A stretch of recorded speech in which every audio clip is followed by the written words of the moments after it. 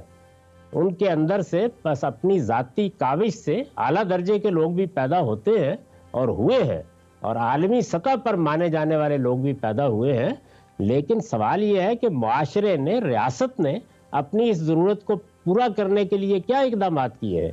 تعلیم کا نظام جس طریقے سے یہاں استوار ہے، جس طرح سے بنیادی باتوں کے بارے میں بھی ایک کنفیوژن اور خلجان کی فضا ہے، آج تک ہم یہ فیصلہ نہیں کر سکے کہ اپنی قوم کو تعلیم ہی کس طرح دینی ہے اور کس زبان میں دینی ہے. تو اس میں آپ علماء سے اور مدرسوں سے کیا گلہ کرتے ہیں؟ میں ابھی اپنے ناظرین کے لیے ڈاکٹر صاحب ایک کلپ چلانا چاہ رہا ہوں 2-2.5 منٹ کا. آپ ہی کا ایک انٹرویو ہے، اس میں آپ نے 2-3 باتیں بڑی انٹرسٹنگ کی ہیں. اس کے اوپر سے میں ایک سوال آپ سے کرنا چاہتا ہوں، لیکن پہلے ناظرین ایک کلپ سن لیں. یہ جو دہشت گردی اس وقت مسلمانوں کی طرف سے ہو رہی ہے، اس کا سبب وہ مذہبی فکر اور ریلیجیس تھاٹ ہے جو مسلمانوں کے مدرسوں میں پڑھایا جا رہا ہے، جو ان کی سیاسی تحریکوں میں سکھایا جا رہا ہے. 4 چیزیں ہر مدرسہ پڑھاتا ہے، ہر مذہبی مفکر سکھاتا ہے. وہ آپ کے سامنے نہ سکھائے تو بہرحال لازماً سکھاتا ہے. پہلی چیز یہ ہے کہ دنیا میں اگر کہیں شرک ہوگا یا کسی جگہ کفر ہوگا یا ارتداد ہوگا، اپاسٹسی، یعنی کوئی شخص اسلام چھوڑ دے گا، تو اس کی سزا موت ہے، اور یہ سزا ہمیں نافذ کرنے کا حق ہے. کہ دنیا میں غیر مسلم صرف محکوم ہونے کے لیے پیدا کیے گئے ہیں. مسلمانوں کے سوا